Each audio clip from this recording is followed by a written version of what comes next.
Fact news में आपका स्वागत है। बिहार में शिक्षा विभाग एकदम एक्शन मोड में नजर आ रहा है और इसका श्रेय सिर्फ एक शख्स को दिया जा रहा है और वो हैं आईएएस के पाठक। कई सारे लोग ऐसे हैं जो उनके काम करने के तरीके को पसंद नहीं करते हैं, मगर उनकी तारीफ भी खूब होती है। पसंद और नापसंद की परवाह किए बगैर बिहार शिक्षा विभाग के अपर मुख्य सचिव के पाठक अपनी धुन में रमे नजर आते हैं। इसी कड़ी में अब एक नया आदेश जारी हुआ है। अब बिहार के स्कूल में शिक्षक व्हाट्सएप ऐप नहीं चला पाएंगे। यही नहीं, उनके लिए प्रोफेशनल दफ्तरों की तरह 9 से 5 का फंडा भी करीब करीब अघोषित तौर पर लागू कर दिया गया है। बिहार शिक्षा विभाग की ओर से यह साफ कर दिया गया है कि व्हाट्सएप ऐप पर कोई भी आवेदन आधिकारिक यानी ऑफिशियल नहीं माना जाएगा। पहले किसी शिक्षक को छुट्टी चाहिए होती थी तो वो व्हाट्सएप के जरिए अपनी छुट्टी के लिए आवेदन दे सकते थे, मगर अब ऐसा आवेदन लिखित में देना पड़ेगा। साथ ही मीडिया में बयानबाजी से भी परहेज करने के लिए कहा गया है। ऐसा समझिए कि अगर आप बिहार के किसी स्कूल में सरकारी या बीपीएससी पास शिक्षक हैं और आपको कुछ जरूरी काम के लिए अगले दिन छुट्टी चाहिए, तो फिर आपको स्कूल में जाकर लिखित रूप से आवेदन देना होगा। तभी आपकी छुट्टी पर प्रिंसिपल या प्रभारी जो है विचार करेंगे और फिर उस पर मंजूरी देने का फैसला होगा।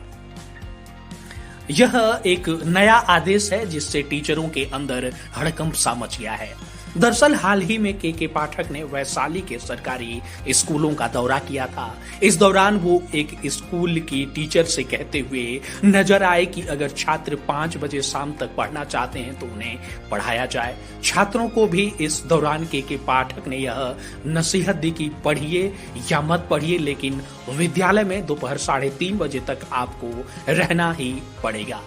ऐसे में टीचर से भी ये सोच रहे हैं कि क्या अब 9 से 5 का प्रोफेशनल कॉर्पोरेट फार्मूला उन सभी पर लागू होने जा रहा है। दूसरी ओर खबर नियोजित शिक्षकों के लिए भी है।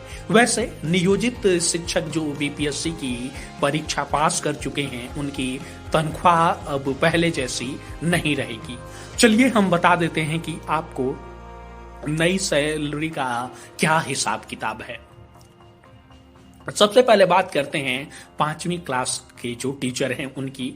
तो टीचरों का मूल वेतन 25,000 रुपए है। डीए के रूप में उन्हें 10,500 रुपए दिए जाएंगे।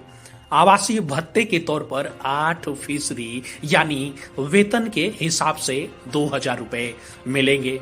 मेडिकल अलाउंस के तौर पर 1,000 रुपए, पेंशन फंड के लिए 3,500 रुपए, यानी कुल वेतन 44,130 रुपए का होगा। कुछ कटौती के बाद खाते में जो रकम आएगी वो हर महीने के हिसाब से 40,630 रुपए होगी। अब 9वीं और 10वीं क्लास के टीचरों की सैलरी आपको बता देते हैं। इनकी मूल सैलरी जो है वो 31,000 रुपए है। डीए के तौर पर 13,020 रुपए दिए जाएंगे। आवासीय भत्ते के तौर पर 2,480 रुपए तय किए गए हैं। सीटीए के लिए 2,130 रुपए, मेडिकल अलाउंस के लिए 1,000 रुपए, पेंशन के लिए 4,330 रुपए।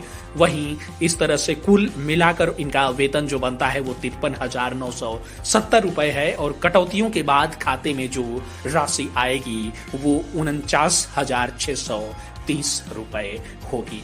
इस तरह सैलरी तो बिहार टीचरों के लिए ठीक ठाक आ रही है, मगर के पाठक की ओर से जिस तरह की शक्तियां बढ़ती जा रही हैं उसे लेकर टीचर काफी परेशान नजर आते हैं। खासतौर से अब ये जो नियम लागू कर दिया गया है कि छुट्टी के लिए जो है वो विद्यालय में जाकर आवेदन देना होगा, इससे कई तरह की अध्यापकों की परेशानियां बढ़ सकती हैं, मगर शिक्षा में सुधार के लिहाज से इसे बेहद जरूरी और सराहनीय कदम बताया जा रहा है।